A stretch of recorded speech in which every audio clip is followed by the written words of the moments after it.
O Lar Adventista. Capítulo 82.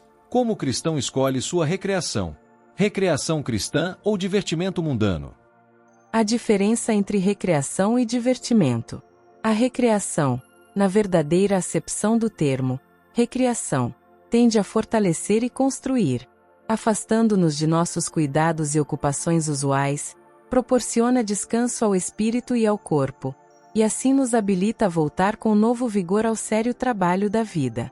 O divertimento, por outro lado, é procurado com o fim de proporcionar prazer, e é muitas vezes levado ao excesso, absorve as energias que são necessárias para o trabalho útil, e desta maneira se revela um estorvo ao verdadeiro êxito da vida.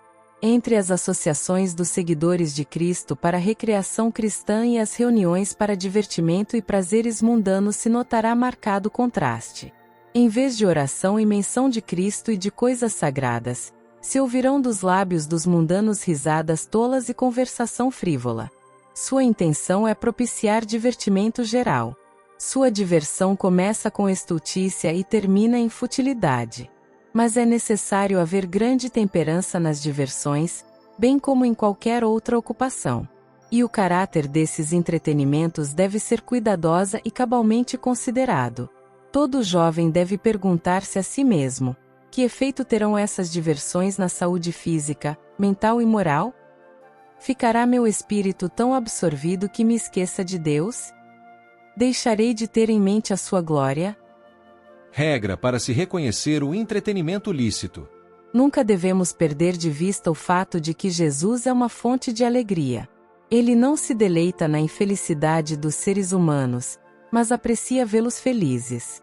Os cristãos podem ter fontes de felicidade à sua disposição, podendo discernir com infalível exatidão quais sejam os prazeres lícitos e legítimos. Podem desfrutar daquelas recreações que não prejudiquem a mente ou rebaixem a alma, as que não tragam desapontamento nem deixem uma influência desoladora que venha mais tarde a destruir o respeito próprio ou a impedir o caminho da prestatividade. Se podem conservar consigo a Jesus e manter um espírito de oração, estão perfeitamente a salvo. Toda diversão em que vos puder desempenhar pedindo sobre ela, com fé, a bênção de Deus, não será perigosa. Mas todo divertimento que vos torna inaptos para a oração particular, para a devoção no altar da oração, ou para tomar parte nas reuniões de oração, não é seguro, mas perigoso. Recreações que incapacitam para os deveres comuns. Somos daquela classe que crê ser nosso privilégio em cada dia de nossa vida glorificar a Deus na terra, que não devemos viver neste mundo meramente para nossa própria diversão, para meramente agradar-nos a nós mesmos. Aqui nos achamos para beneficiar a humanidade, e ser uma bênção para a sociedade. E se permitimos a mente soltar-se naquela corrente inferior em que giram os pensamentos dos que buscam simplesmente vaidade e extravagância, como podemos ser um benefício à nossa raça, à nossa geração? Como ser uma bênção à sociedade em volta de nós? Não podemos inocentemente condescender com qualquer diversão que nos inabilite ao mais fiel desempenho dos deveres usuais.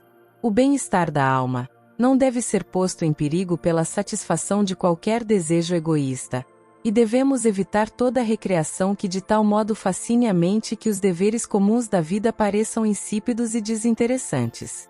Pela condescendência com tais divertimentos a mente se confirma numa direção errada, e Satanás perverte de tal maneira os pensamentos que o erro chega a parecer direito.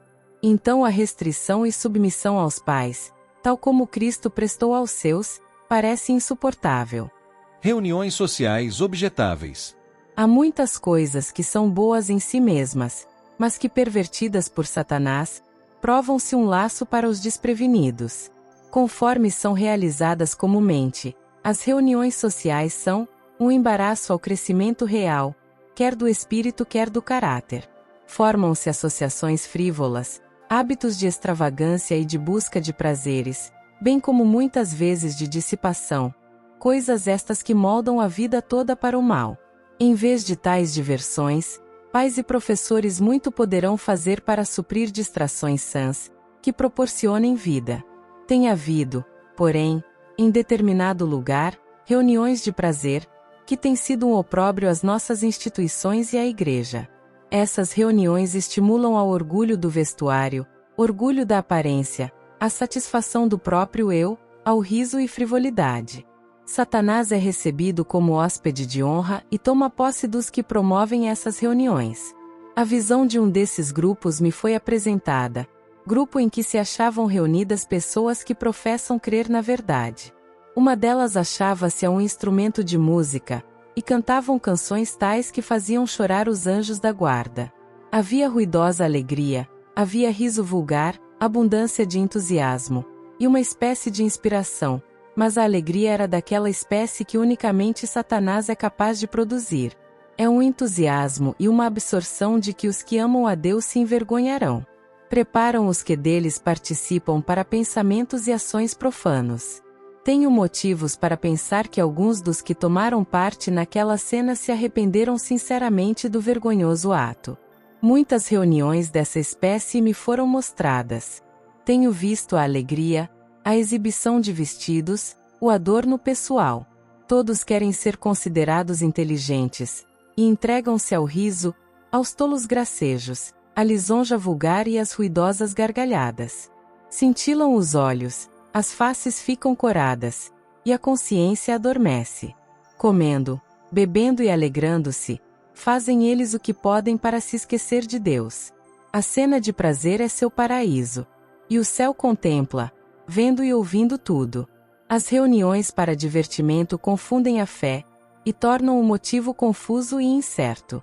O Senhor não aceita corações divididos. Quer o homem todo.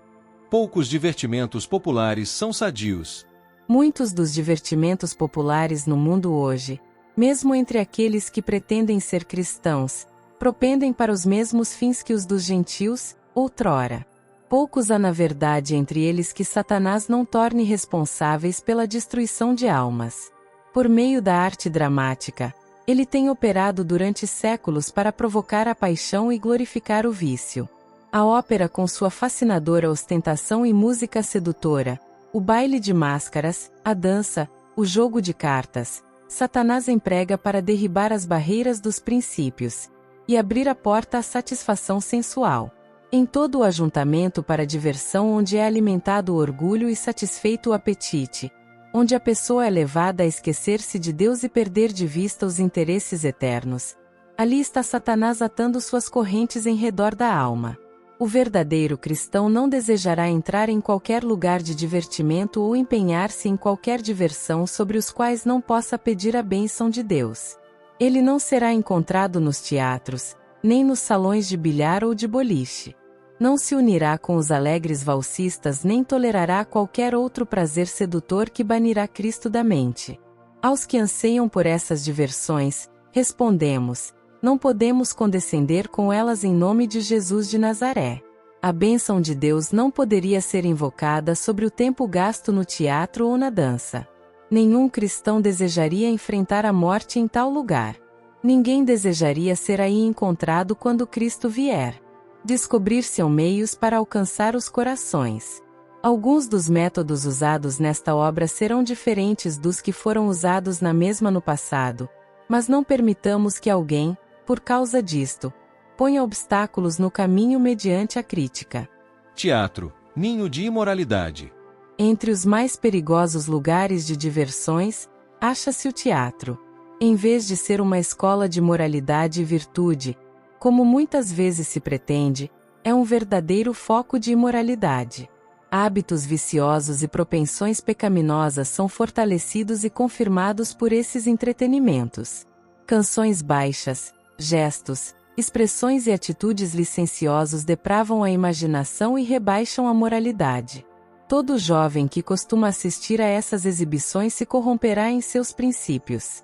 Não há em nosso país influência mais poderosa para envenenar a imaginação, destruir as impressões religiosas e tirar o gosto pelos prazeres tranquilos e as realidades sóbrias da vida, do que as diversões teatrais.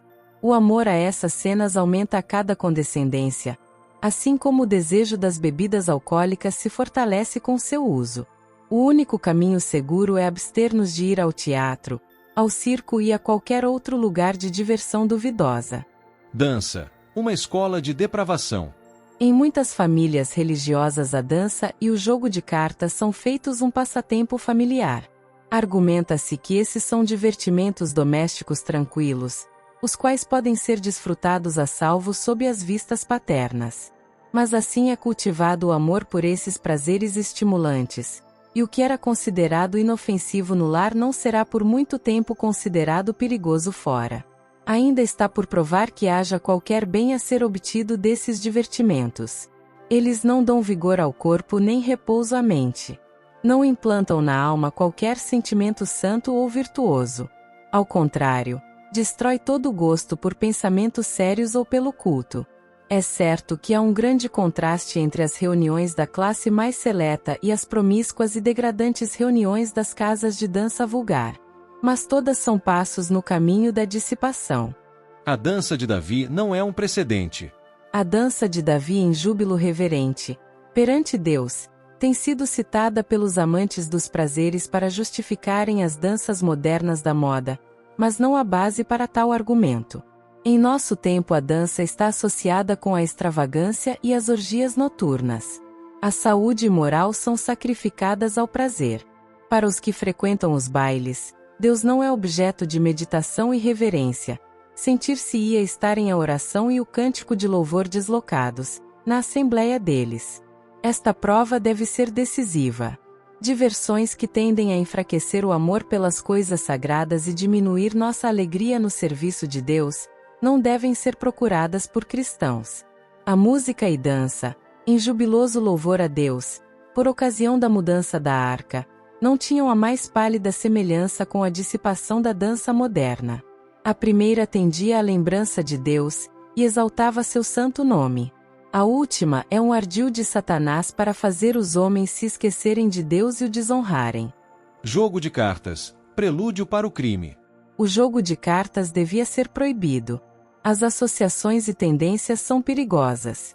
O príncipe das potestades das trevas preside nas salas de jogo e onde quer que haja jogo de cartas. Anjos maus são hóspedes familiares nesses lugares. Nada há em tais divertimentos que seja benéfico à alma ou ao corpo. Nada há que fortaleça o intelecto, nada que o robusteça com ideias para uso futuro. A conversação é sobre assuntos triviais e degradantes. Perícia no manuseio de cartas leva logo ao desejo de pôr essa habilidade e tato de alguma forma em benefício próprio. É posta em jogo uma pequena soma, depois outra maior, até que se adquire uma sede pelo jogo, a qual leva à ruína certa. Quantos este pernicioso divertimento tem levado a toda a prática pecaminosa, à pobreza, à prisão, ao assassínio e à forca. E no entanto muitos pais não veem o terrível abismo de ruínas que se abre para nossos jovens. O temor de parecer singular. Professos cristãos, de caráter e experiência religiosa superficiais, são pelo tentador usados como engodo. Esta classe está sempre pronta para as reuniões sociais ou de esporte, e sua influência atrai a outros. Rapazes e moças que têm procurado ser cristãos bíblicos, são persuadidos a unir-se ao grupo, arrastados para o círculo. Não consultam com oração a norma divina, para saber o que Cristo disse quanto ao fruto que deve ser produzido pela árvore cristã. Não discernem que esses entretenimentos são na verdade banquetes de Satanás, preparados com o intuito de impedir almas de aceitarem o convite para as bodas do Cordeiro, e de receberem o vestido branco do caráter, a justiça de Cristo. Ficam confundidos quanto ao que é direito fazerem, como cristãos. Não querem que os julguem singulares, e naturalmente se inclinam a seguir o exemplo dos outros. Caem assim sob a influência dos que nunca tiveram o divino toque no coração ou na mente. Evitar o primeiro passo na condescendência. Talvez não vejais nenhum perigo real em dar o primeiro passo na frivolidade e na busca do prazer. E penseis que quando vos aprouver mudar de atitude, sereis capazes de proceder corretamente com tanta facilidade como antes de vos entregardes ao mal. Engano. Pela escolha de maus companheiros, muitos têm sido passo a passo desviados do caminho da virtude aos abismos da desobediência e do desregramento em que, outrora, haveriam julgado impossível imergir. Uma declaração franca de princípios cristãos. Se verdadeiramente pertenceis a Cristo, tereis oportunidades de testificar em seu favor. Sereis convidados a ir a lugares de diversões, e esta será uma oportunidade que tereis de testificar de vosso Senhor.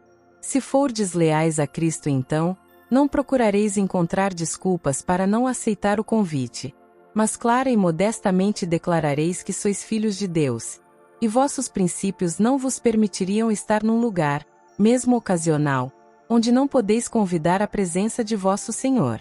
É desígnio de Deus manifestar por meio de seu povo os princípios de seu reino, a fim de que lhe seja possível revelar esses princípios na vida e no caráter. Ele os deseja separar dos costumes, hábitos e práticas do mundo. Assombrosas cenas se estão desdobrando diante de nós, e em tal tempo, é preciso que a vida do povo professo de Deus seja um vivo testemunho, de modo que o mundo veja que, neste século, quando o mal espalha-se por toda parte, existe ainda um povo que põe de lado a própria vontade para fazer a vontade de Deus, povo em cujo coração e vida se acha escrita a sua lei. Deus espera que os que usam o nome de Cristo o representem. Seus pensamentos devem ser puros, suas palavras, nobres e próprias para elevar. A religião de Cristo deve entretecer-se em tudo quanto eles façam ou digam. O Senhor deseja que seu povo manifeste pela vida que vive a vantagem do cristianismo sobre a mundanidade, manifeste agir em plano mais elevado e santo.